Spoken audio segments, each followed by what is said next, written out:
So we are live, my Quorum on KBLK. We're going to be streaming live. We're ready to go live in a bit.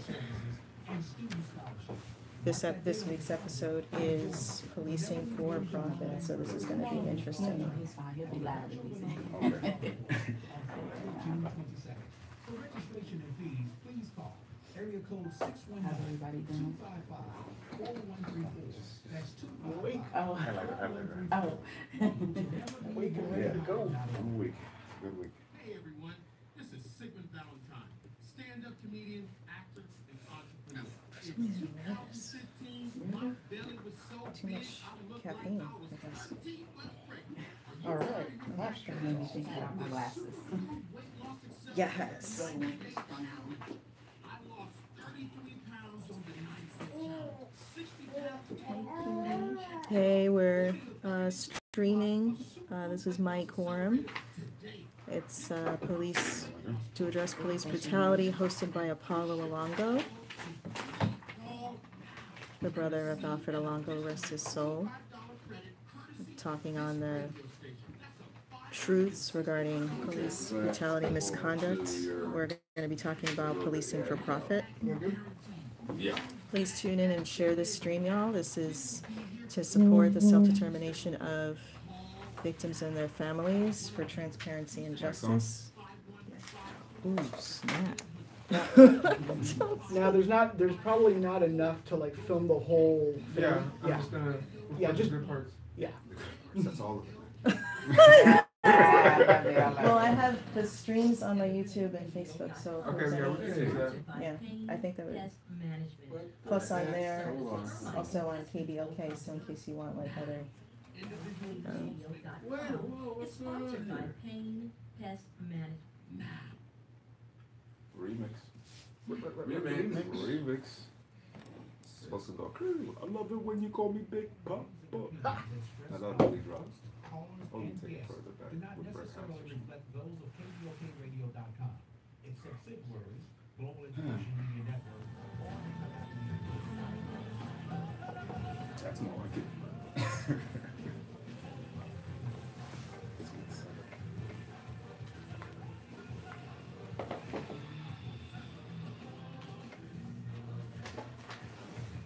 You are very close.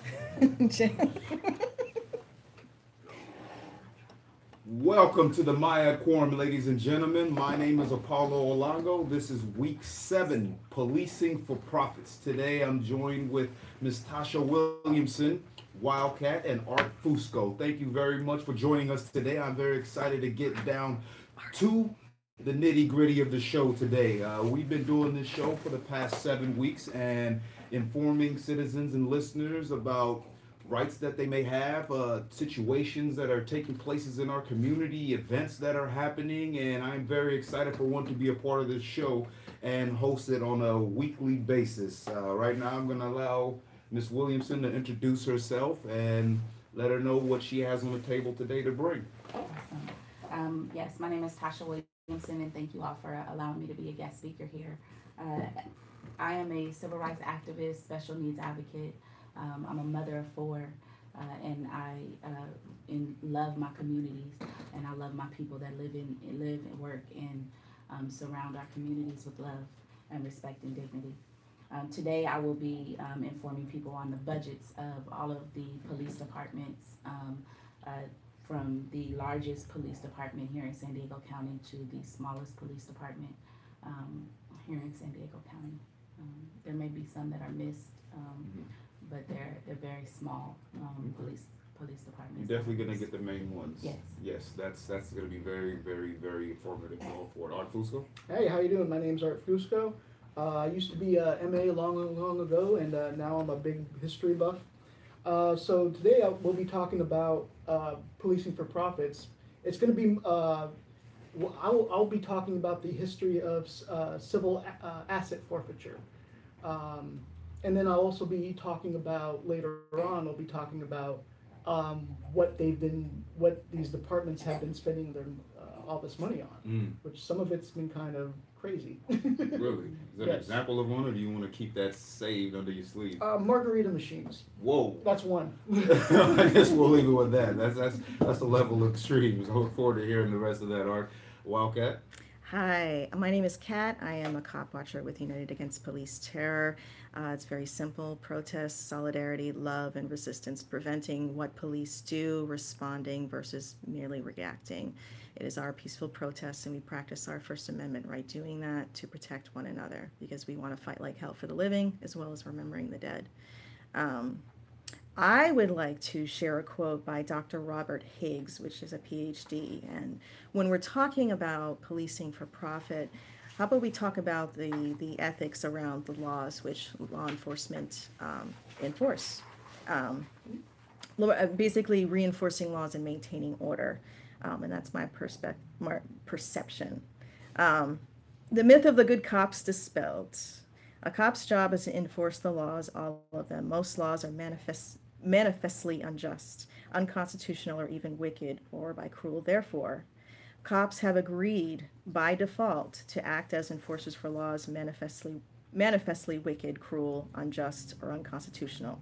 The one and only conclusion is, from my perspective, perception, and according to this PhD, is that there are no good cops by default, because of what they reinforce, because of what they're owed, what they're vowed to. As far as the blue veil of silence, a current event was, I think, another sheriff deputy was busted for sexual misconduct. And this was under Gore. I know it's close to elections, and I think it would be great to talk about what their priorities are as far as what laws they reinforce, like ticketing homeless versus actually investigating if gunshots go off in a neighborhood. Right. What is the turnout? What seizure of a car, towing of a car, tickets for tags and stuff like that, versus actually going out there in the community when we hear gunshots. We're located in City Heights, and it happens. It does. So we're seeing stuff on the grounds for sure. But yeah. Yeah, thank you very much for that. And like all perceptions are definitely welcome to the table, and everyone has their rights to do so. And if someone has a countering perception or delivery, then by all means you can call in and we'll chime you in. It's part of the segment. It's called the program summary, where I'll let you know how we're going to run down today's entire show. I'm going to start off with the historical anchor after me, where Art Fusco will get a relevant historical event that ties directly to the subject matter of discussion this week, and lace that together with our panel discussion, which will involve all of us, and we will engage you with a session where you can call community interactions for 10 minutes. The phone number to call is 619-356-4704. Once again, it is 619-356-4704. And if you can call in, you can definitely have your perception delivered here on the radio and recorded and promoted. So I really would like to get the community involved in that. I know it takes a while to build a show to the point that you can get, a substantial amount of callers, but we would like to get those calls in. If you can start chiming in, we would definitely appreciate that. Let a friend know. We want to talk to you. We want to see where you're coming from. We want to hear of your real life experiences, and in relation to every research that we do every week to make sure that you have a cognitive understanding of what's going on in legislation and in your communities due to that. So I'd like to thank you very much for that. I'd like to send it straight off to Art now for the historical anchor. Art, go ahead and take your time with that. I want to give you a little extra time with that so that you can definitely elaborate on the margarita machines. All right. Well, the margarita machine might come a little later, but I wanted to first start off by telling you the difference between criminal asset forfeiture and civil asset forfeiture. Criminal asset forfeiture is your property seized after you've pled guilty to a crime. Okay. Whereas civil asset forfeiture, it can happen without charges or a guilty plea, which basically means they can take your stuff. Okay. So when the war on drugs started, one of the first things that was passed was something called a Comprehensive Drug Abuse Prevention and Control Act of 1970, which allowed the government to seize drugs and drug equipment only. In 1978, the act was expanded so that government could seize money and whatever was bought by drug money. 1984, it was expanded again to include real property. Okay. Like real estate and Yes. vehicles as well there, or just Yeah, as well, that as well. Anything, so anything, land, vehicles, homes. anything you use. It got to the point where anything you use in a crime, cars, homes, money, Or whatever. resulting of criminal activity. Yes, they can take it. Okay. So here's some examples. In January of 1985, James Daniel Good's home was raided. They found 89 pounds of pot. He pleaded guilty and he was sentenced to a year in jail. 4 years later, after he was out of jail and everything, in 1989, the U.S. confiscated Good's property under U.S. code allowing seizure of property for drug offenses. They took the property without giving Good notice or an advisory hearing. Was this federal crime or was it state? And if it was state, I think what it was state federal. was it in? Oh, it was So federal. this was in California. In California, but this okay. is a federal case. And because they make seized property hard to get back, he had to sue. And so in 1993, the U.S. versus James Good real property decision was made. The Supreme Court concluded that Good's due process rights were violated, and he got his land back. So that's one.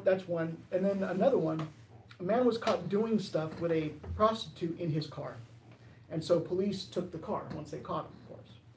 The man's wife, Tina B. Bennis, who was joint owner of the car, sued to get the car back using something called the innocent owner defense, which is basically it, because she was not part of that crime and she does own that vehicle partially. She was hoping to get the car back that way. And so in the 1996 Supreme Court decision, Bennis v. Michigan, it was decided that the innocent owner defense isn't constitutionally mandated by the 14th Amendment when it comes to civil asset forfeiture. So now, even if you didn't know your property was being used for other things, you could still lose it. Moreover, the IRS started beginning seizing bank balances based on what they believe was some sort of fraud. So if they looked through your account, they thought something was done through fraud, they'll freeze your account, or they'll take money out of your account, and then when you ask about it, they'll say, well, we found that you had some violations here, and rather than charge you, we just decided to take the money out. It was either that or get charged. Okay. So of course they just decided to let the money go. There was something called the Civil Asset Forfeiture Reform Act of 2000, which did add a due process procedure to that. Okay. But the government still has the advantage of taking your stuff first. Another example, there was a man in Michigan. He was driving from Michigan to San Francisco for a new job. His father lent him $2,400. And so he was pulled over by police in Nevada, and one of the first things they asked was how much money he had. He was honest, he told how much money he had, what it was for, but the officer then accused him of going to California to buy drugs, confiscated the money. Yeah, and as I said, it's hard to get back. You got to basically sue to get back. Since your money is gone, where are you going to put your legal team together? Right. Well, I mean, what are you going to use? Right, exactly. So they make it a really complicated process to get your money back. You have to go, to get it, you have to go to court and you have to defend your property. The burden of proof becomes on you. Yes. Yes. Always It does. turns it on its head, the innocent until proven guilty thing. And then property is guilty until proven proven innocent. now there's bad for property. and there's other examples of what police will do to raise funds. The easiest things they can do is just pull people over and just ticket them for whatever, and just keep giving tickets out. So after Michael Brown was killed in Ferguson, Missouri in 2014, The Obama Justice Department investigated the police department, and in 2015 filed a report that claimed Ferguson city officials, quote, have constantly set maximizing revenue as a priority for Ferguson law enforcement activity. I have a couple more quotes here. City, police, and court officials for years have worked in concert to maximize revenue at every stage of the enforcement process, beginning with how fines and fine enforcement processes are established. One more quote. Issuing 3 or 4 charges in one stop is not uncommon in Ferguson. Officers sometimes write 6, 8, or in at least one instance, 14 citations for a single encounter. Indeed, officers told us that some compete to see who can issue the largest number of citations during a single stop. So that's what's been going on in Ferguson, Missouri, but it also happens everywhere else, because definitely it happens here when it comes to how we enforce homeless laws and stuff like that. And then the biggest thing I like, a lot of this money goes back to the police department, and so they use this stuff, they use the money and all that to buy whatever they want, basically. So I'll give you an example here. A Massachusetts County DA used the funds to buy a Zamboni, which is if you look at an ice rink, it's the vehicle that they use to clean the ice. I don't know what use a DA has for a Zamboni, but it was bought. Texas County bought margarita machines. Wow, that's Texas. And they also bought kegs of beer and bottles of Crown Royale. What kind of beer was it, by any chance? Oh, I didn't look it up again, but they did say Crown Royale, and Crown Royale is they've got the ones with the purple bags. Yeah. That's what those are.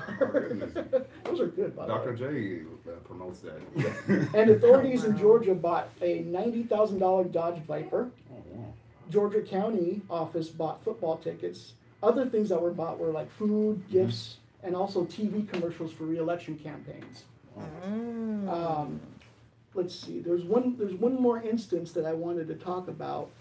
March of 2018, it was discovered that an Alabama sheriff used $750,000 in excess funds that were meant to feed inmates, and was able to legally use it to buy himself a beach house. Oh my I'm sorry, I didn't mean to laugh. No. So yeah, there's a pre-World War II law that said that the sheriff could keep excess funds, and he did it. Oh wow! Yeah, sometimes you gotta exercise legislation, I guess. Yeah. Oh my goodness, is that extreme? Now, forfeiture and stuff that's been seized, is this necessarily something that they report to the government as far as taxes, or? I'm sure they report it. Yeah, I'm sure it's reported, and then a lot. But do they still have the say in which how much they report? I'm sure about that. Yeah, okay.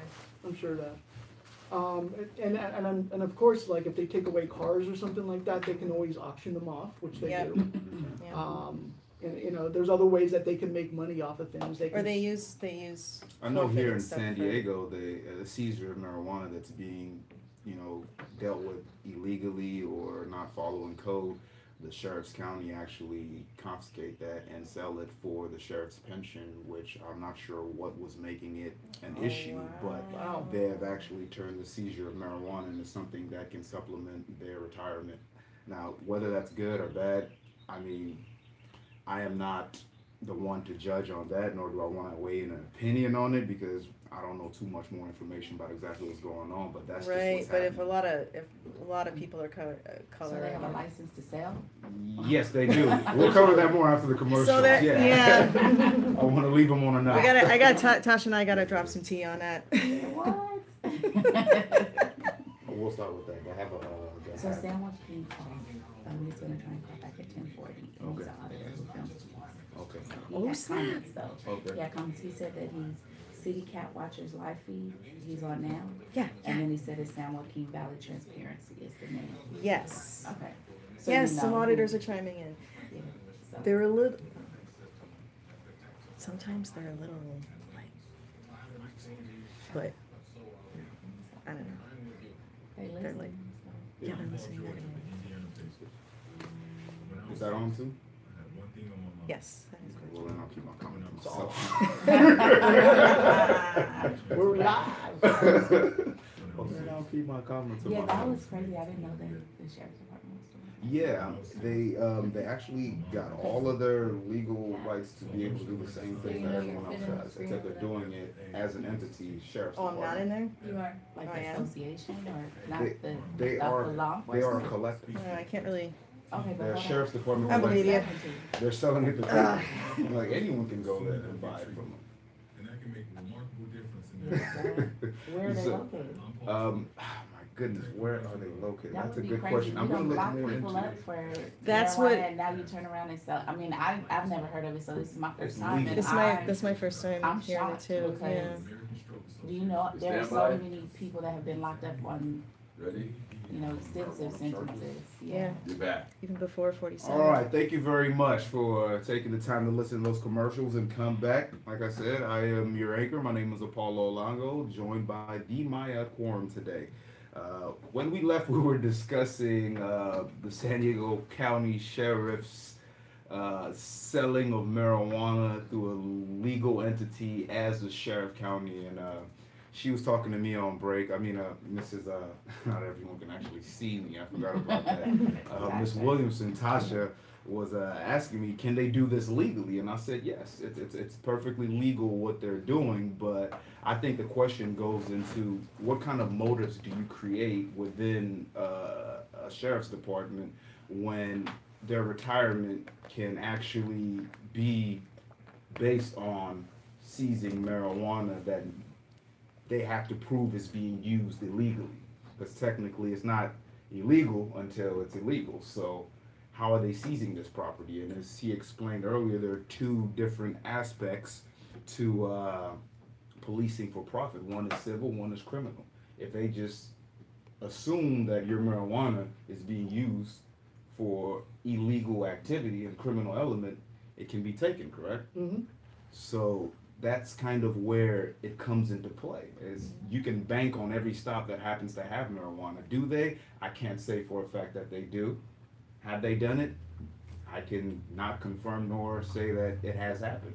Yeah, I'm just shocked because so many of our black and brown and people who live in poverty have been sentenced with very heavy sentencing charges for marijuana and other drugs. And Right.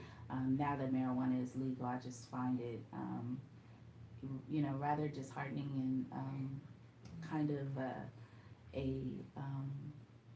something that shouldn't be done by a police department that has criminalized so Sheriff's many. Department. Yeah, so any department, Mm. law enforcement department. Law enforcement in general. Yeah, any law enforcement department that has criminalized the use and selling of marijuana, which is all of them, should not be able to now, since it is legalized, be able to sell what they confiscate. I know they do it with cars and other property. They have auctions and things like that. But when it comes to drugs, you know, there's a drug epidemic. I mean, and you know, with the drugs that are running in urban communities that have damaged so many black, brown, and people who live in poverty's lives. Mm-hmm. It is not until the opiate epidemic happened that now, you know, Donald Trump is saying, you know, we need to provide supports and we need to provide services for these folks who are doing drugs, and we need to murder drug dealers. He definitely said we need to give them the death penalty or life in Right. Yeah, prison. he did. And so, but I want him to understand that when those laws become, you know, valid and everything, we have a woman here in San Diego County who sold opiates and other drugs to 6 high schools, and she should be the first one on the chopping block because she is a white woman in an affluent neighborhood who sold to 6 area high schools and used students to sell those drugs, and her bail was $200,000 versus the millions of dollars or $500,000 or $750,000 that we would see happening to our black and brown and people who live in poverty who can't come up with the bail amount. And so I just think that, you know, again, I talk about it in the other ones, racism is real. Yeah. And you know, it has divided this country from the beginning of this country, and the fact that you would now take what you have criminalized to benefit off of, I think is a great disservice to the badge and the uniform. And your opinion is definitely valid. And mine's, I stand in the middle. I'm not technically sure because I like to look at things from a legal standpoint. And I do believe that America is a place that was founded as a union. People, it's a land of laws. And if you can find a way to make those laws work for you, it's legal. But it's the morality issue. Yeah. I guess Legal doesn't make it right. it doesn't make it right. It's the morality, you know, it's the morality, and we fight based on morality, and that's why the Maya Quorum is here. A lot of what we do and discuss is based on morality with reflection to what legislation is and how we can have those morals be reflected by legislation. But And morally, you've damaged and destroyed and separated millions of people away from their families for carrying or using marijuana, and now you. From what I'm hearing, because I don't know, you know, with how it's going on and how it's happening, the sheriff's department is now selling it you can as a actually, collective. So they work their uniform. it's a and you go there double and buy it. standard, No, and for them it's to unacceptable. for them to benefit off It's of for that. the pension. It doesn't matter. It's for their pension. You know, they're the only ones Well, who get paid They got kids too. with benefits up to $70,000 a year Uh-huh. with everything, and there's The question is what's going on police- with the pensions. I didn't really look into there's much pensions, into that. I will. police foundations. There are so many people raising money for them, giving them money to train them Mhm. more. You know, this whole thing with police. You know, there was something that I noticed that Mid City Can Youth put out as far as wanting $300 grand to go to the San Diego Police Department for training on basically just more training on how to not be racially biased or not be racist. Right. And you know, I've noticed that there's been like when it comes to a lot of these polices, when they're looking for stuff, I've noticed that what they'll do is when they pull you over for anything, the first thing they'll ask you is, do you have any large amounts of money? That is not something you're even legally bound to answer. Well, yeah. So well, if you don't answer, then they'll most likely K9 on you and make them search the car anyways. They have to have legal cause Yes. to search your vehicle. It'll They bother can't- your life, but Yeah. you could probably get out of it if they don't follow procedures. You have no, But they're definitely not. in I think what neighborhoods where there's happens a lot though- of fourth waivers Right. and Fourth waivers is different. I Yeah. mean, but if it's a regular citizen who has never had any trouble, carries large amounts of cash on them because they work or they have parents that have money or relatives that have money or they own businesses and carry large, you know, it's the police business is why did you stop me? You know, let's conduct the business of why you stopped me. You didn't stop me because you suspected I had large cash, a Right. large amount of cash on me, and so you like you said, you don't have to answer that question, but you need to proceed to why I got stopped, give me a ticket, and then if you feel like you want to do a formal complaint, file a formal complaint. I would say that we need to have more people that speak up and file formal complaints to deal with that. As a black person that has been stopped before, most officers will say, for example, I have 3 questions for you that you do have to answer. But after those questions, you're so engaged and programmed into answering questions that one will be slid in that will lead into about 5 minutes of questioning, and you even had no idea that was going to happen. Exactly. It took me a while before I caught on to that. That's called verbal judo. It's like, are you on probation or parole? That's What the first one. Once what you is that answer called, yes Mike? to that, Verbal judo. it Verbal opens up judo. an entire onslaught of questions. If you say no, then they have to be more strategic with the next 2 questions. Exactly. Regardless, those next 2 questions are there, you know, to get you comfortable with just talking in general. And then a question just slides in there that just brings the slopes down. And you put yourself in a situation where you're answering questions you don't even have to be answered. A lot of times they'll act like they're about ready to leave, and then they'll be like, oh wait, one more thing. that's the question that you got to watch out for. What did you say it was called again? One more thing. They call it verbal judo. It's also used to de-escalate situations if you use it the right way. But a lot of times they use it to incriminate people.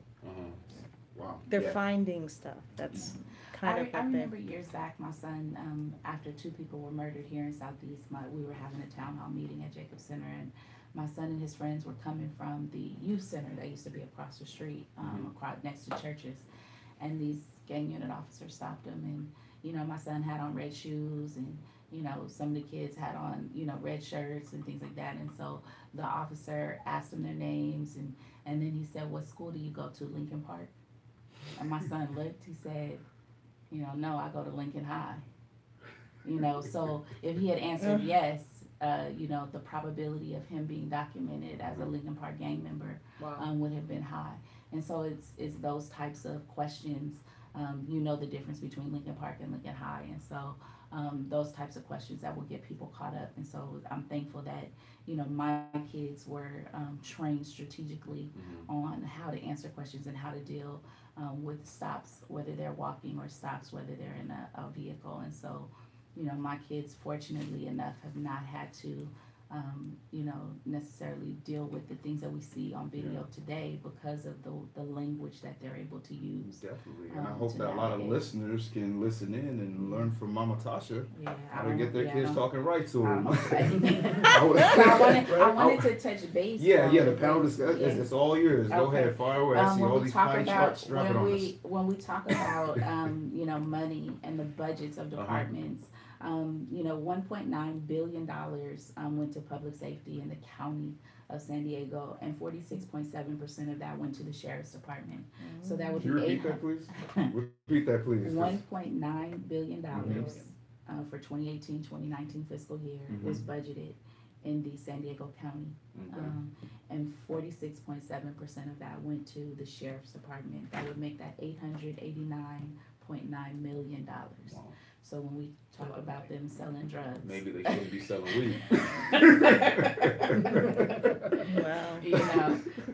The probation department got 12.2% at $231.7 million. The district attorney's office got $193.1 million at 10.1%, and public defender got $90.3 million at 4.7%, and it goes on.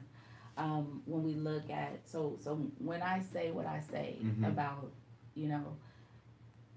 that the morally they should not, because you get millions of, and this is what it looks like every year.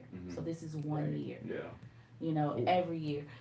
How much could we do if half of that came to the community?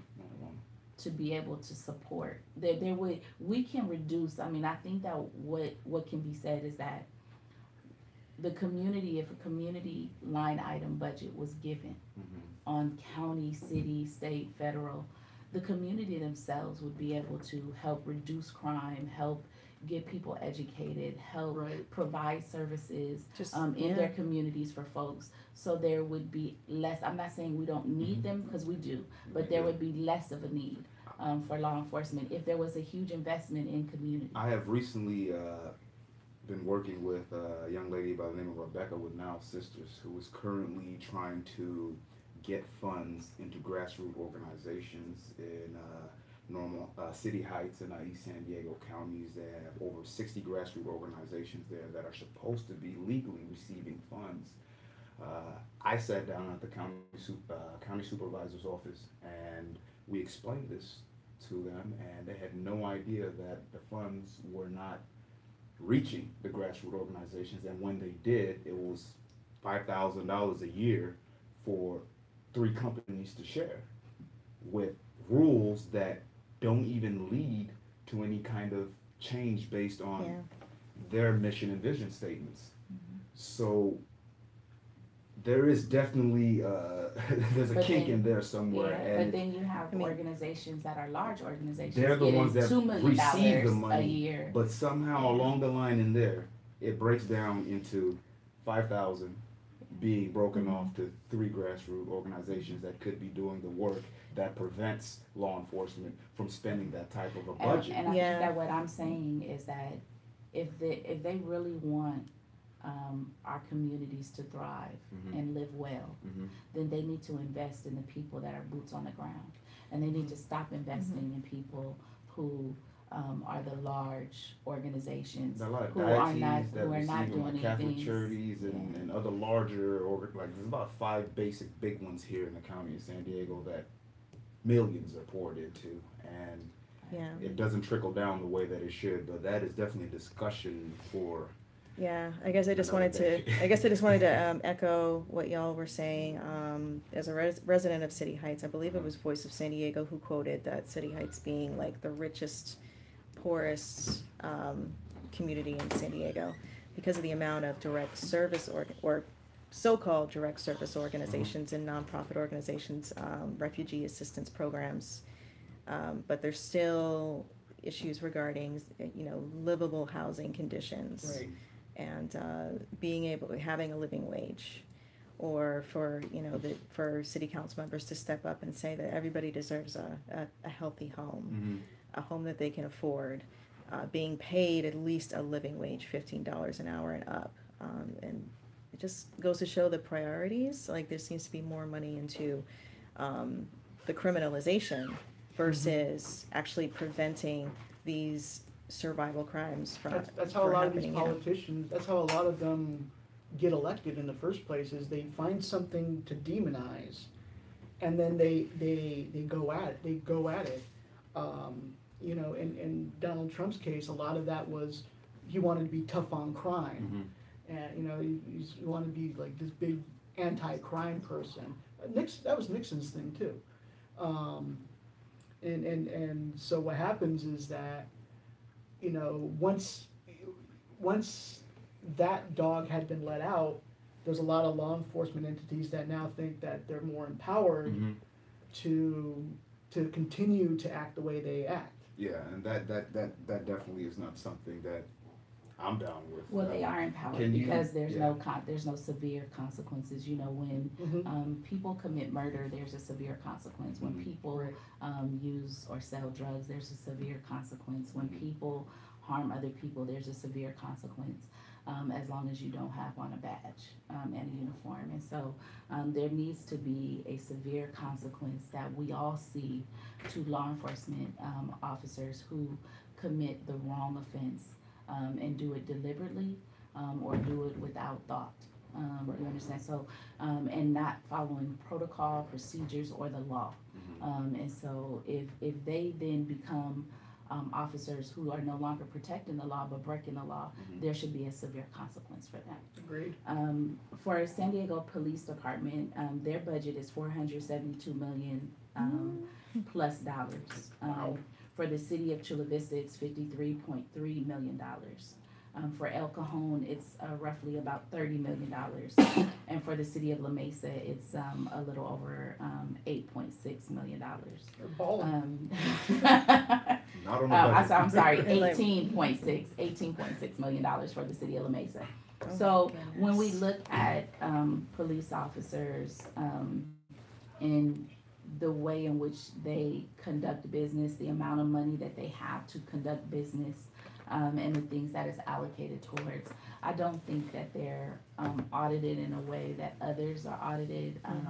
I don't think that, I think that, yes, for the majority of them, they're, my understanding is that just like in society, there's a smaller percentage that's breaking the law, that's not following procedures and policies, but for the vast majority, they are following procedures and policies and following the law.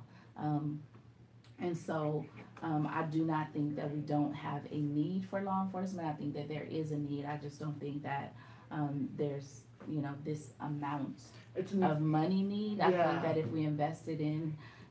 we invested more into people who are trusted, people who are respected, people who are, and I'm not saying that, there are people who trust and respect law enforcement. So, but I'm saying the folks who are closest to the pain and the damage and the continual trauma, who are feeling hopeless and don't know where to go and are in survival mode, if we provide services and supports and opportunities to them and those who work with them, that we would be able to reduce criminal activity. We would be able to support individuals into getting jobs, going back to school, Wow. having some type of counseling program to deal with their traumas and suffering, and and also helping with housing and things like that, because most of these people are not accepted into housing programs because of their backgrounds. So it isn't, we talk about innocent until proven guilty. When you do your time, your charges are supposed to kind of like you've done your time for the crime that you committed, but that time follows you for the rest of your life. So when you go to get a job, when you go to move in housing, so we do our time, but it continues to follow us the background, even if we're arrested, but the charges are dropped. That arrest record stays on your file forever. That arrest record doesn't drop, and so that's another issue I have. The gentleman in Starbucks, the charges were dropped, but their arrest record still stands. And so Starbucks hasn't, to me, Starbucks hasn't done its due diligence, because these men still have an arrest record. And when we look at that happens across the nation to Black, brown, and people who live in poverty every day. Yeah, it does, and that's a very sad reality, Tasha. I'd like to thank you very much for enlightening us on that. I'd like to go to Art now. Art, drop it on us. Yeah, so I got a few more things that people have bought, like during the 2009 G20 summit, authorities spent $10,000 on Gatorade. Oh wow! Like, did it sponsor the summit? I have no idea. They dropped Jordan. I was trying to figure out, like, why do you need that much Gatorade? You're thirsty, man.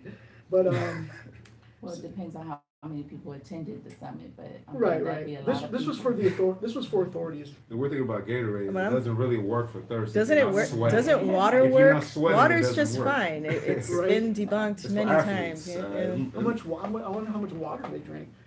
Milwaukee sheriff spent $14,000 on Segways to patrol parks. Oh my goodness. Then spent $25,000 to attend Disney's Approach to Business Excellence Summit. And I'm sure some of you have seen what's called Bearcats, and it's kind of interwoven with the militarization of police departments. I know I've seen Bearcats called to a scene.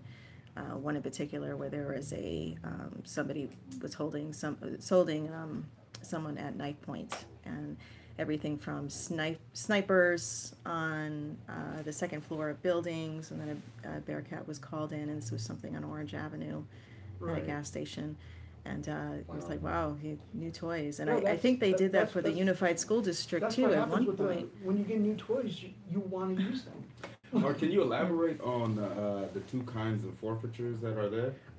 Yeah, there was the first one was called criminal asset forfeiture, which is, you have to be charged and plead guilty to a crime for that to take place.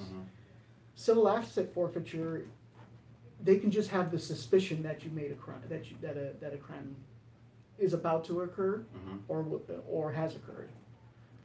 It's a mere suspicion. There's a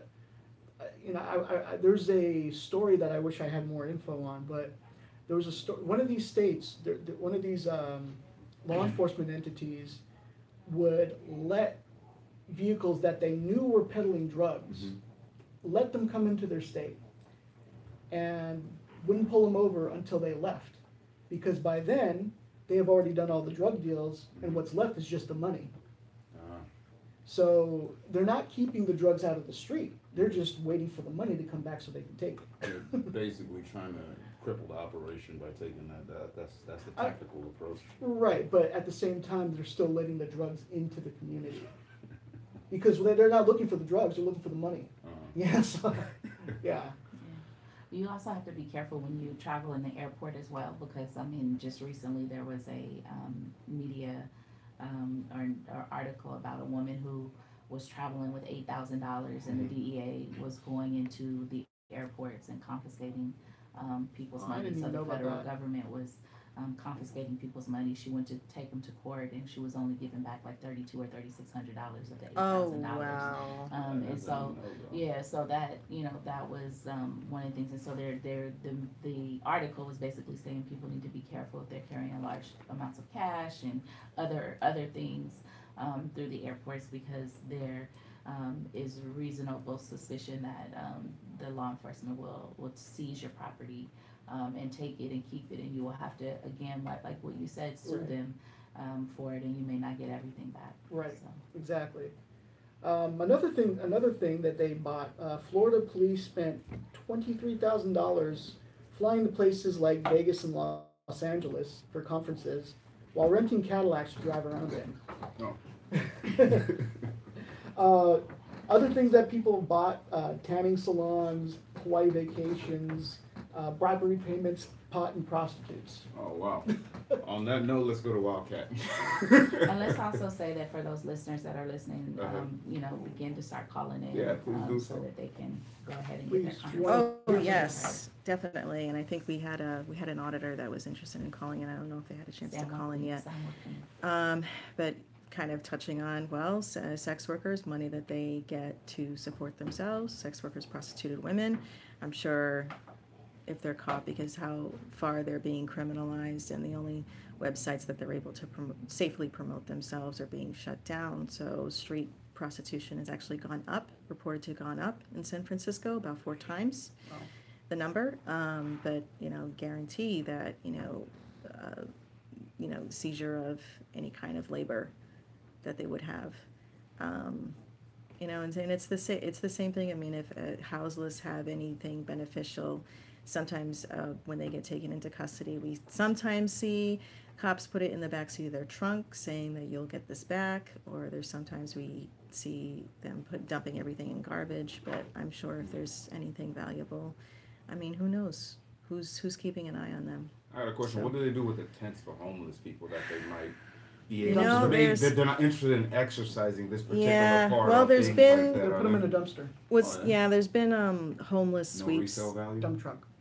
Unfortunately, not for them, but for There was staying warm and staying out of the elements. There was a woman who, when they did a sweep, she was in a tent, and they had taken the tent and they put it in a dump truck with her in it, and they almost killed her.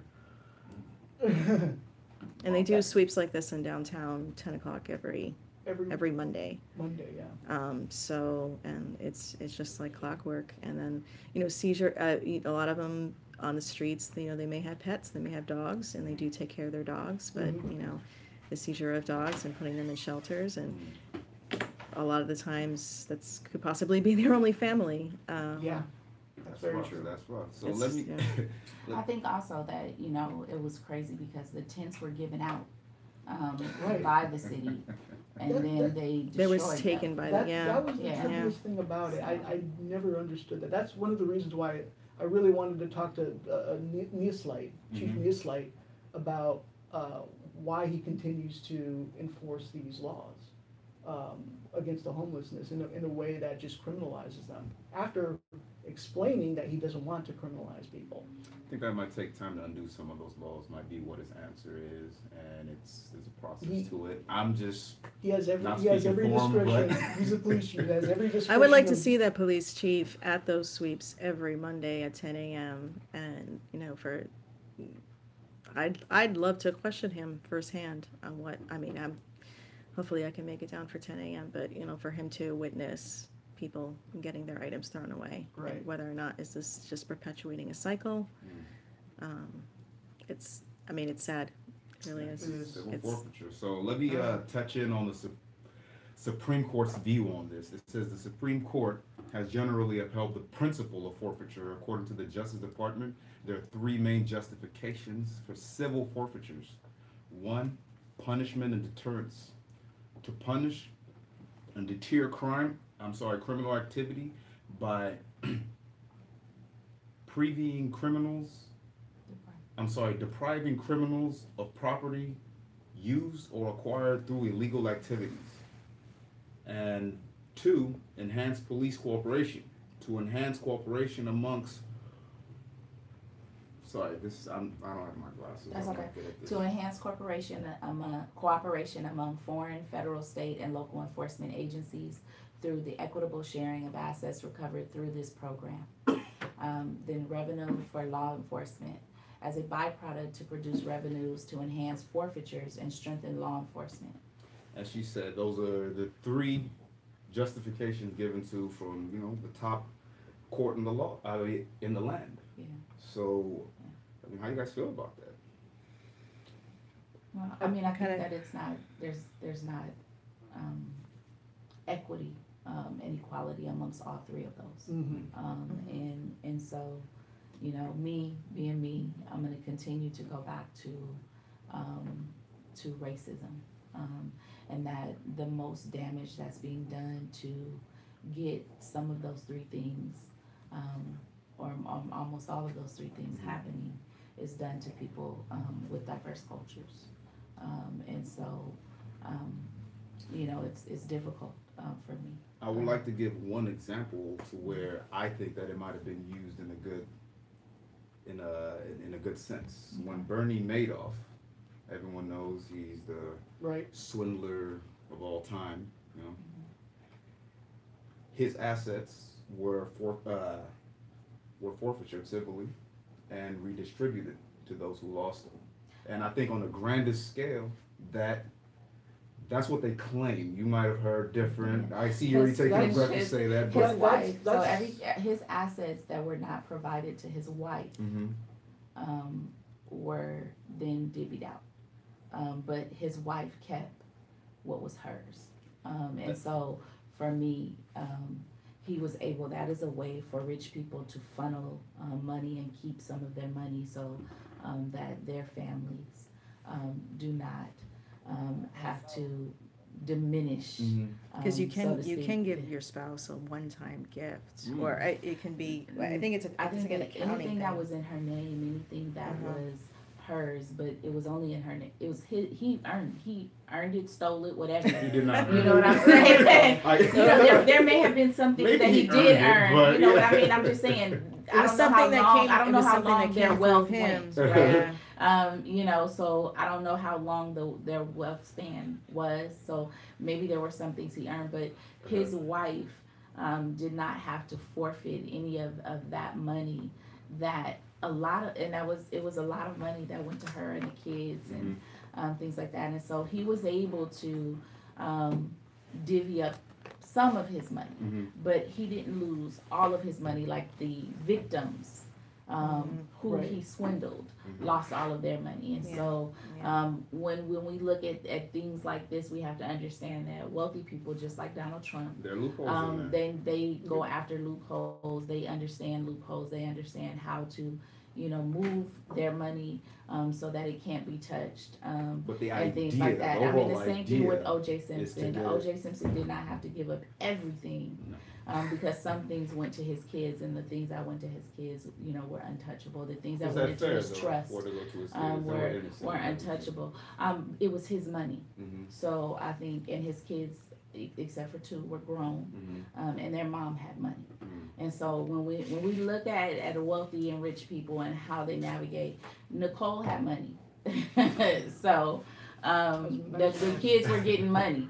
So I just feel like if somebody damages somebody to the point that they lose everything, that it should be just on the person who damaged, and that whatever they own, if it is everything that they own, should make it right with their victims, then that is what they should definitely do to make it right. That is called reconciliation. Definitely.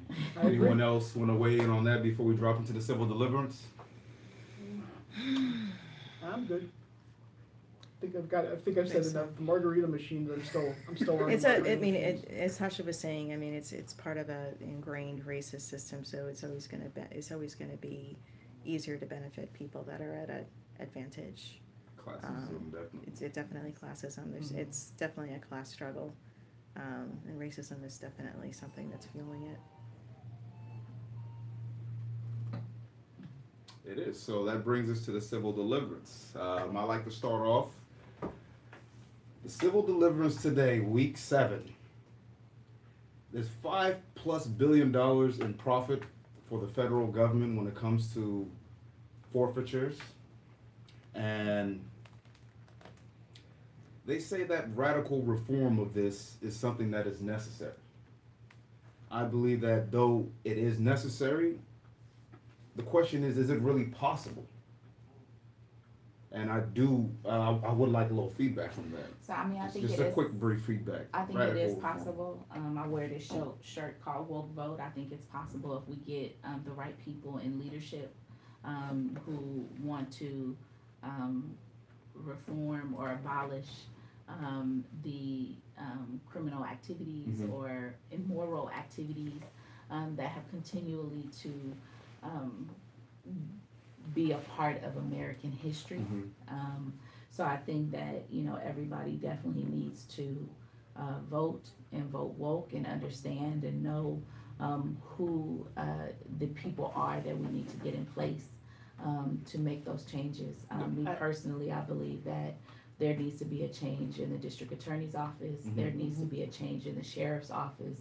There needs to be a change in the city council, Mhm. in the board of supervisors. Mhm. Every leadership position that delegates these budgets Mhm. and delegates, you know, how communities don't get serviced and how communities don't have a budget line item anywhere on any, city or county budget for grassroots organizations, and we have to literally fight for that money amongst ourselves when we are brothers and sisters. I just think that needs to stop because these law enforcement Mhm. officers are not fighting for their funding. They're not fighting for themselves It's just because coming they, from- you know, when we look at the city of San Diego, many of these officers make over $100,000 a year Right. in overtime and other, you know, benefits and things like that, or working their jobs or just their salaries alone. And so I think that we need to make some changes. I'm not saying again that we don't need law enforcement, we do, but I'm saying that we need to also work invest in together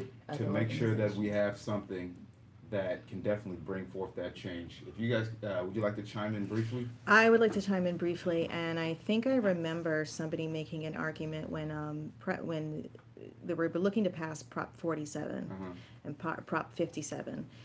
There was a question of where is the money going, and to implement these programs, what programs would be shut down? Because I'm noticing with propositions and with funding, it seems like they kind of take from the same bucket. Mhm. I feel as though voting for propositions kind of keep you running until the next election and see what else needs to be voted for. But more community-based programs, more investment in medical facilities, hospitals, people to respond that actually have medical care besides guns. I think it does need, city council does need to act on it. Mhm. City council reps, because I know they have a lot of power. DA, definitely, if they can start the conversation. I don't know if electing our DA would actually show the change we want to see right away. But it definitely has to be on all sides, so. Thank you for Well, that. You should Let our definitely rep vote here. though. You should definitely vote. There's an election June 5th. The ballots are already out in the mail. If you guys haven't paid attention to the Genevieve election, Jones, right? yeah. So vote. I can't say anything. Thank you very much. Vote. I want to say though, if I can, Prop 47, that money was divvied between law enforcement. So there was a committee that was formed, and there was one person from the reentry program that was community, And that was the a- rest were And that was a concern. judge, DA, probation, and law enforcement, and so it was very unfair. And that money was divided between the law enforcement agencies. And Thank so you for that Thank was you wrong. thank you for for fitting touching that on in. it, This yeah. is the Maya Quorum week 7. It looks like we definitely need next week to come fast because we have a lot more to say. Come quick and come fast. Thank you very much for listening today. This is the Maya Quorum, KBLK Radio. My name is Apollo Olongo, joined by Art Fusco, Wildcat, and the wonderful Tasha Williamson. Thank you very much for joining us today. Have a blessed weekend. Peace. Bye. All right, y'all. Thank you for touching on Did I that start- topic.